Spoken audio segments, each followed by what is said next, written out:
Hi,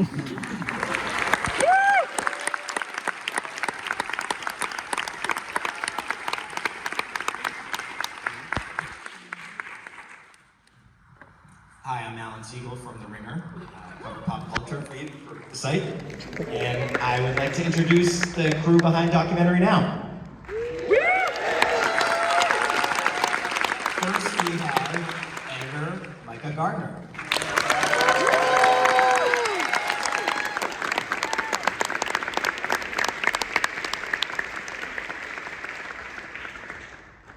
Director Alex Buono.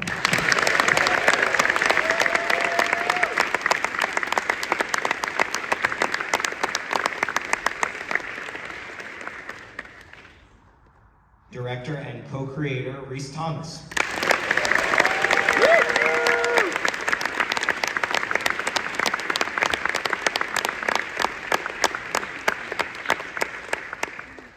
Co-creator, writer, and star Fred Armisen.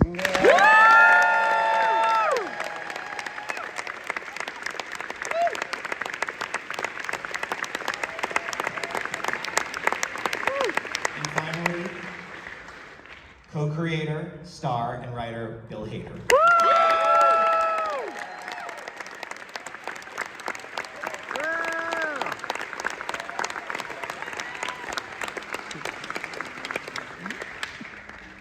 So I wanted to start with what we just watched, and this first question is for Fred.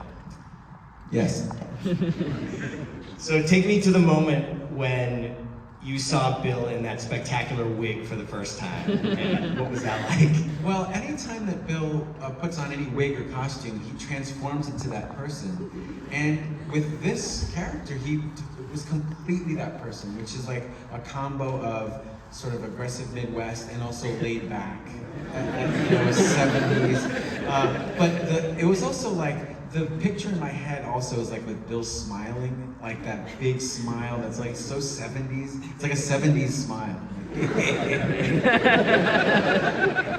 So, for Bill, I rewatched the History of the Eagles documentary recently. It's a source material for Blue Jean Committee, and the bickering is just legendary. So I'm curious, what about that movie was so ripe for parody? Oh yeah, have you guys seen History of the Eagles, the documentary? I mean, that was really, you guys, that was kind of the one that you guys watched and we kind of talked about the most. Like, the way this show worked is we would all get into a room with, Seth Meyers and Eric Kinward and other people, and we'd throw around documentaries that we could parody, and History of Eagles was one of them. And I think it was just something about really kind of soft, middle of the road, very safe music being played by really aggro dudes. So it's like Glenn Fry being like, you don't hit the high, you don't hit the high note on Take It to the Limit, your fucking head's going through that wall. And I just thought it was hilarious. And I just find Don Henley he's my comedy crutch. I just find him endlessly fascinating. What about Henley is so, funny? Well, the beginning of that documentary, remember, he's like, the air is very, what is he saying? Oh no, John Mulaney pointed this out, that he talks about people with their first names, and then, so it'd be like, David and Dan, and like he says that, but then when they're in litigation, they become Mr. Geffen and Mr. Felder. He's just so bitter, and he's like a sore winner, which I just find really funny. Alex and Rhys, one thing that I really marveled at in that episode is just how bought in all the music industry people were. I'm curious if you guys were pleasantly surprised, or were you not at all that Irving Azoff, the Eagles manager, came on and killed it? No, every that we what was it? Had to be mine. Next one. No, see that first season as well, that nobody, obviously, we couldn't really explain the show to anybody, and so I feel like every single person that agreed to do it was always this crazy surprise. We get, we also made this show very long funny, and so we would kind of show up at Cameron Crowe's house with a very small, just Alex and I and a sound guy, and he had to quickly explain this is what you're doing, and away we go. And so it was part. I mean, watching that, I forgot the Daryl Hall trip upstate New York somewhere at a Coda's bar. Yeah. And I don't know, it was just this. I honestly, like, watching it again now, I don't remember how we did it. It was just this bizarre blur. Every time I've seen it, Like watching it like this, I feel like, how did we do this? Yeah. Especially a lot of those interviews where I'm like, wait a minute, we got Daryl Hall. What? I forgot about Cameron Crowe. I out loud went, oh wow.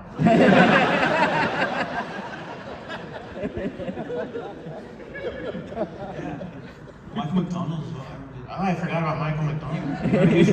So that was it, yeah. Michael McDonald, because we were like shooting in some weird place, and we just had a hallway we could shoot it in, and he just showed up at some random, like I think we were in a school.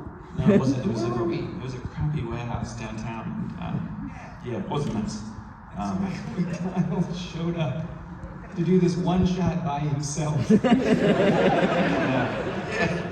you remember did this happen forever? We had you and Kenward, and we all wrote, it was like 100 fake band names. And we made Michael McDonald read them all. I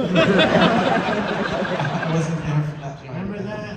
Remember, like, where we were gonna have him, he's like, these guys were in the Chicago scene along with, the Tupelos, the 770 Riders, the Bud Light, and it went on. He's great at fake band names. Eric Kenward is so good at fake band names. Like, I remember the 7 Greasy Grinders made me laugh really, really hard. Josie and the Oh-No. So speaking of people that you didn't maybe know or think you could get, could someone tell the Helen Mirren story? How did you guys get her? I think that's through Seth Yeah, Meyers. Seth Meyers. He saw her in an event, and she was just saying what a fan she was, and he was like, I think she wanted to do something on Portlandia, and he's like, actually, we've got this other show that we're working on, and she agreed to do it. I mean, she's been in every episode. Yeah, this show is the personification of peak TV. It's like, no fucking way. We went in and pitched this at IFC like the day after, or it was like a week after our last SNL episode. And Rhys and Alex and Fred did this video called A History of Punk, where Fred was this punk rock eating rubbish. And I remember going in and talking to Seth beforehand. I was like, okay, and he was like, so what are we gonna say? And I was like, it's like fake documentaries and maybe show them the rubbish thing. I don't know. And then we walked in, and every picture was from Portlandia in their office. And there's all these pictures of Fred. And I remember Seth looked at us. He's like, I think we're gonna sell this shit. It's like, I think we're gonna be fine. Like, just don't say anything. There's a great quote by Seth Meyers from around that time where he called the show like pro-nerd. And I think that's a great way to describe it in a good way. And I'm curious, you guys shot almost 30 of these episodes. How do you sort of balance between being faithful to the source material and getting laughs? Well, that's really these guys. I have to give a lot of credit to these 3 guys right here, because like we sit in a room and come up with all this stuff. They execute it beautifully, and it's incredibly hard to do these shows, and the detail that they put into these shows is insane. So like, so much of it, I don't even know what your question was, but I just wanted to say, these guys were like, fucking believe it. And we were so lucky that we had, the 3 of them, and then other people. Hey, if you worked on the show, or you want to stand up? If I think other people worked on the show. Yeah, stand up if you worked on the show.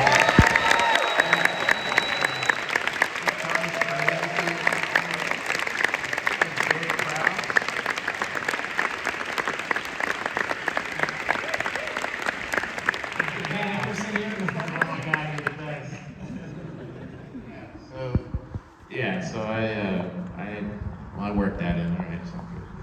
chime in.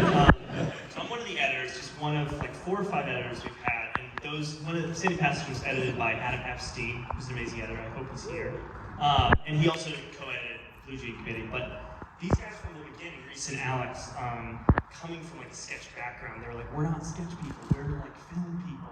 They were very hesitant to. We didn't say that. That sounds right. No, you say that every day, Rhys. So I'm not a sketch person.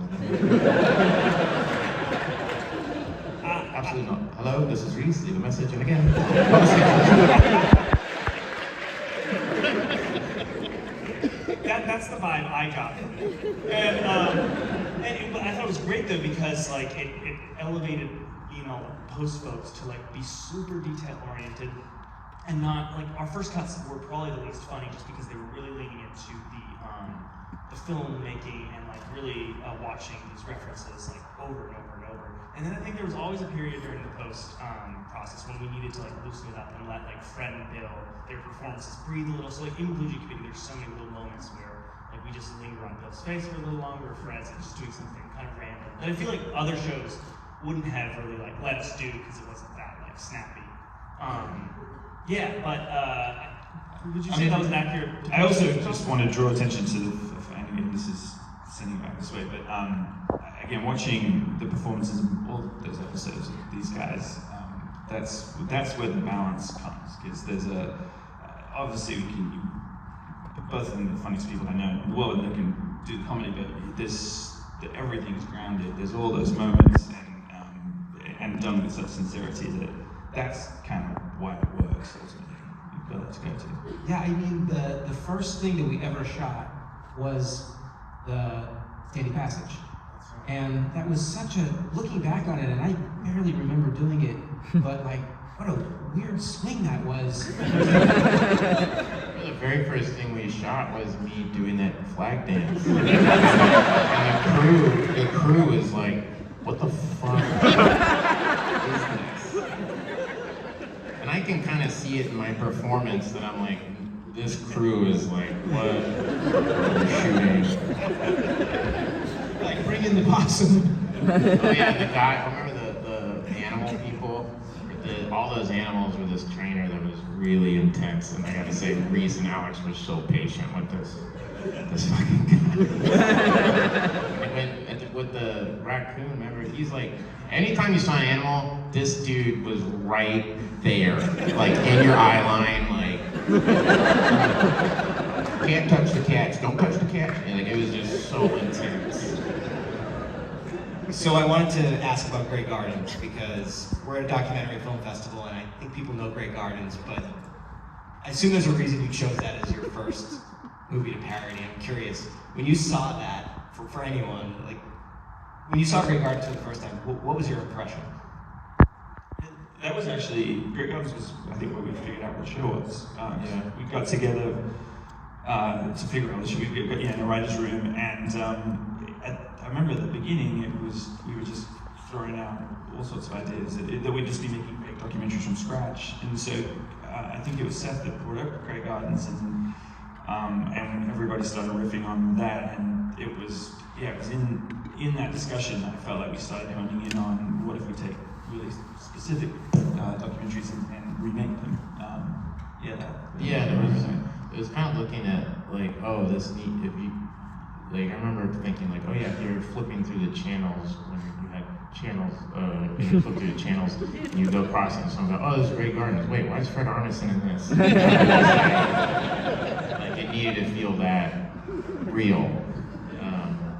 Also, I want to say, the Sandy Passage episode, Seth Meyers wrote that, and there's zero improv in that episode. That is all written by Seth Meyers. It's true. There's like simple bits of improvisation in there. That's for real. Yeah, he wrote every line, including pitter patter. You falling through the floor. That was like a new scene. What? The falling through the floor was just you at lunchtime saying, I can. Oh yeah, that was improv. I can duck out of camera really well. Oh yeah, I go, guys, I could fall through the floor. And the look on their faces, and like all the crew was like, wait, what? I was like, no. So what it is, I was like, look, I could just like drop to my knees or It looks like I fall down, right? And then they shot, it was a bowl with a bunch of like dust, and they shot air into it and it went so I just like went like this, I went like this, and this guy went and shot all this stuff up in the air. That was made up on the spot, yeah.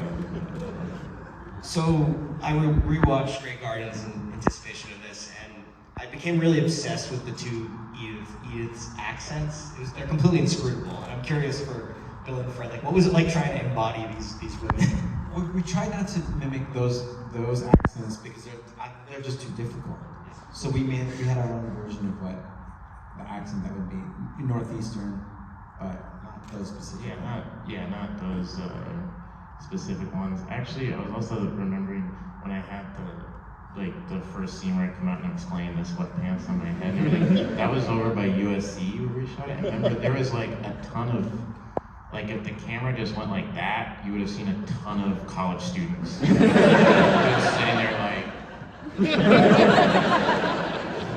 it's funny that it's supposed to be this like out in the world, but it was right by USC in a very busy area. So, good job. I want to tell you guys about something that I didn't bring, and I'm apologizing. This is something that like doesn't exist in this room, but like I have this box of documentary now stuff, including costumes, and it's been moving around a lot, and I have it in my office, and I was like, I'm gonna bring it to this thing, and maybe give it away, but then I was looking at them, I was like, oh no, these are too special. Because it's the gray sweatpants. So sorry I didn't bring them, but I have them.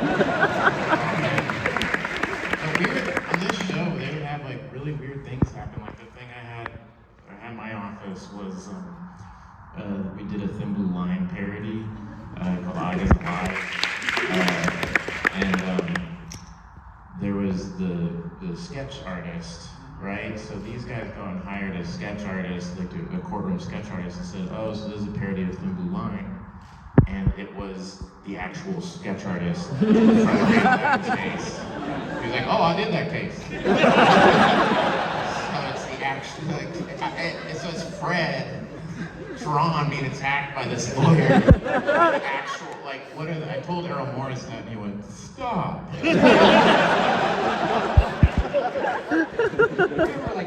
Most of the time we do try to do a lot of research and figure out how Grey Gardens was really shot or how the Thin Blue Line was really shot, and we try to take it really seriously. But that was one case where we were just trying to find we just needed a courtroom sketch artist, and she said, oh, you probably called me because I did that, and we're like, wait, what?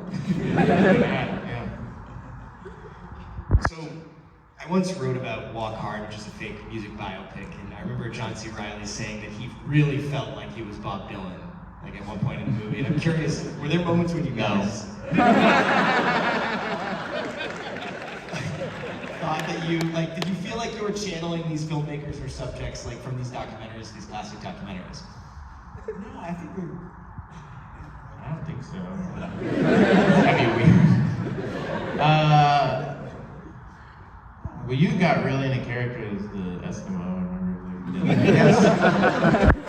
Walking around. I bought property in the Arctic Circle. It's so cheap. You kept calling, going, Bill, why aren't you coming up here? It's so easy to buy property up there. You just point, you're just like, I guess this area. And they're like, sure. And I'm like, okay, can I make it bigger that way? They're like, yeah.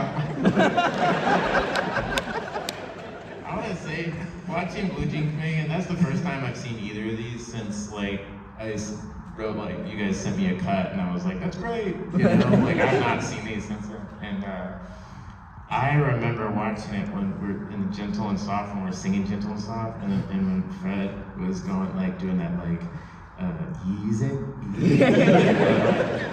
I just was laughing because I remember we had to do that so many times because I kept laughing. And then, so when he was like, all right, no, don't say anything, I lost it. I just could not stop laughing the whole time. He just kept going, and soft. I was just doing little things that were killing me. And John Spurney wrote, you guys wrote all the music. And then that's Petra Hayden. Petra Hayden's doing the vocals on my voice. Were there any classic documentaries that you guys really wanted to parody, but for whatever reason you just didn't get around to it?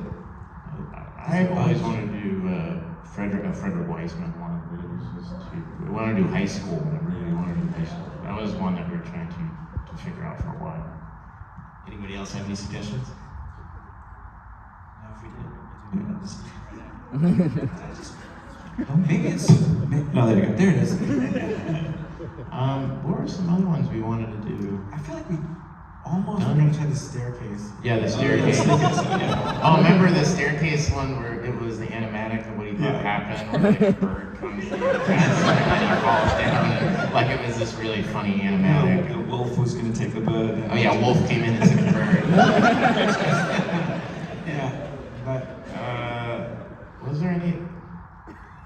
No, we did the Globesman. We did that one. We did the seals. Bill, I thought Pumping Iron would be an interesting one for you. I appreciate that. Well, was there another one? I mean, it's, Oh, I remember wanting to do one, but it was too hard because like I was talking in the writers' room, I was complaining about like all the. And I apologize if someone in here does documentaries that have this. I'm really sick of like the animation documentaries to show stuff. Every single one of every them. music one has. Yeah, it's like we were driving and it's like weird. Like, Every single one. it drives me crazy. And so I was like just saying this to the room. I'm like, we gotta do that.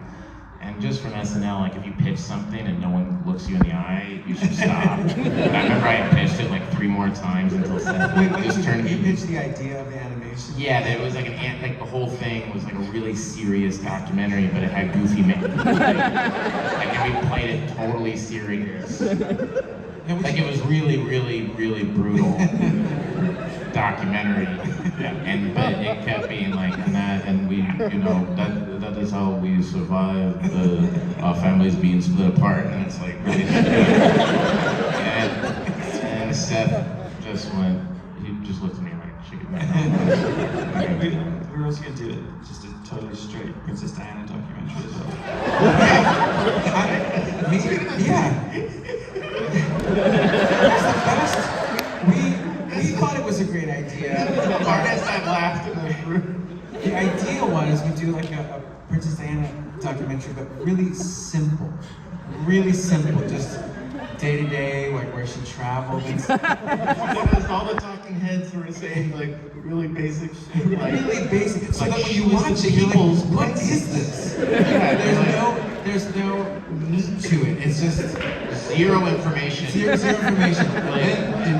Then she traveled to France. And that was when that happened. So you're not sure if she's a princess or if she died, just like or anything. You're just suffocating from like, oh my god, give us something. There was one where I just remember you guys being like, how do we? Yeah. How do we? I don't blame you. I don't blame you at all. I don't blame you.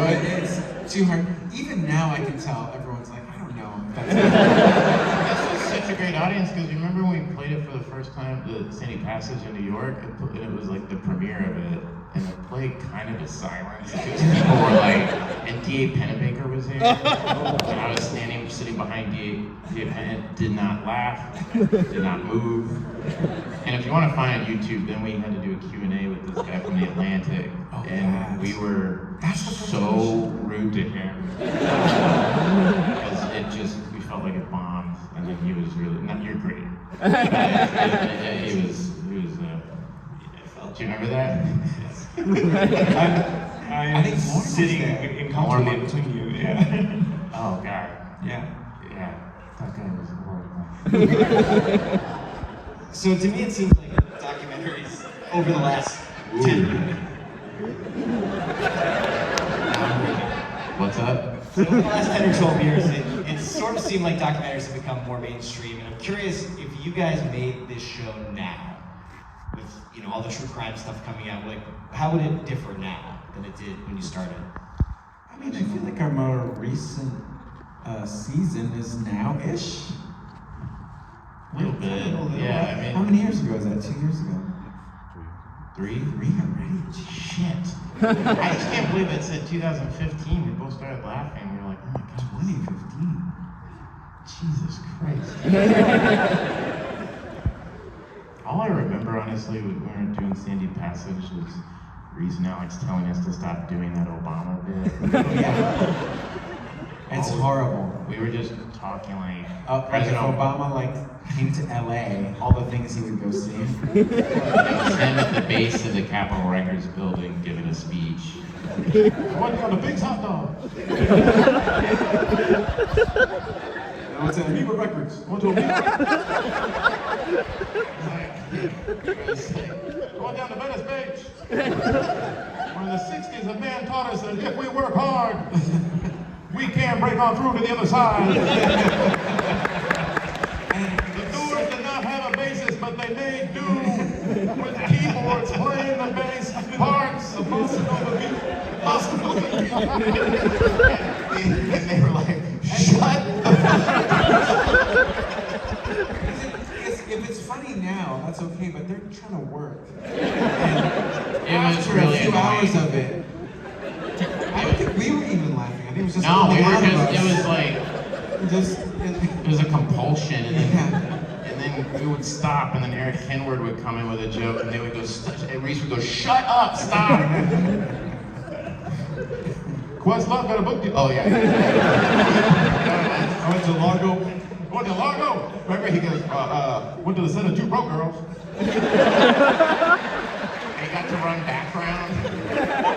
They said, Mr. President, you're going to tell these people to be diners. But these are background artists. This person goes this way, this person goes this way. They're not allowed to talk.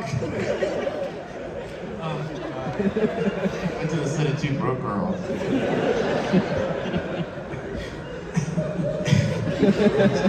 So every movie genre has tropes, and I'm curious, again, you guys made almost 30 of these. Were there things that you picked up on that you thought were really funny to kind of hit on over and over?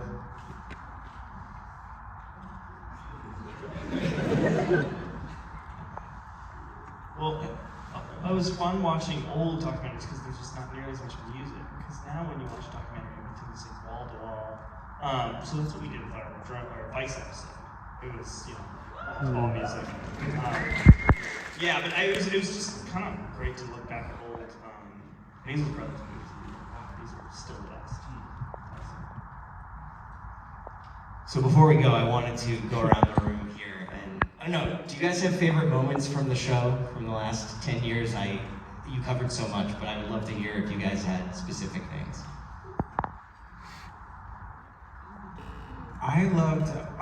Getting to hang out. The whole group is really, that's my biggest memory. We all worked with each other at SNL, so it was like summer camp where we were like, oh my god, I was looking over your shoulder. That to me is like watching those episodes and Actually, these actors who would come in, like the Thin Blue Line episode we did, like everybody in that episode who played the cops and the lawyers were so unbelievably funny. I mean, there was stuff like that, or we did what was the one we did where I was like one-man show on? Oh yeah, Parker Gale. Yeah, Parker Gale, yeah, that one. Yeah, like these people that you were hiring day of. I don't know. Yeah. Do you remember Yeah, that? we that episode, we pivoted to that episode. We started shooting on Tuesday. We decided we were doing it on a Friday before that because we were going to do something completely different, and it just wasn't coming together. And I remember Mulaney, who was writing the other episode that we couldn't figure out, called me and said, I think I've got a Spalding Gray idea. And he pitched out, and he'd been talking to Bill about it. And I remember I had to go back into the production office and quietly go around each department and just sort of whisper, don't freak out. We're not doing that other episode. There's a new one coming. It's not written yet. It's really easy. It's really simple. And yeah, somehow we pulled that whole thing together over the weekend and cast it. Yeah, I remember an actor coming in and I was like talking, just chatting, and I was like, oh, I auditioned and got the part today. Yeah. It was like read, Rhys looked down at his phone, went, great, sent him over. There's this actor like, what is happening? It It's funny. Gary Krause, who's here, who I ended up putting in Barry as the sergeant. Krause, who's a couple of episodes. Amazing actor. Honestly, watching, you know what was cool? Was working on it, was writing them, and then, because we just couldn't believe we were getting to do this show, and then making them was just fun because I got to hang out with everybody, and it was just a lot of laughing and just goofing around, and then you would see it. Remember, you would get the first cut of it, and you were like, wow, this is like a piece of art. These guys are so good, we're so fucking lucky. We would just text each other like, Rhys and Alex and Micah are so good. Oh my God, this is awesome. You know, so that was the joy of this. I feel like we did the first season and the second season in LA, we did the third season in Portland, and we did the fourth season in the UK. And so a lot of it was like it was like a new season, a new producer, a new team, and trying to explain what the show was every season. When you just knew going into it, like, oh my God, they're gonna hate us so much, they're not gonna, you know, it's gonna sound so insane what we're trying to do. And you always knew it, you could just see it on their faces, like, wait, that's not how anything works, you can't do it that way. And you could just feel that the crew and the producers were gonna be like, oh my God, these guys, you know, this is insane. And then by the end of it, they're just so completely on our side, because it was just, you know, us just kind of having fun and, you know, laughing and goofing around.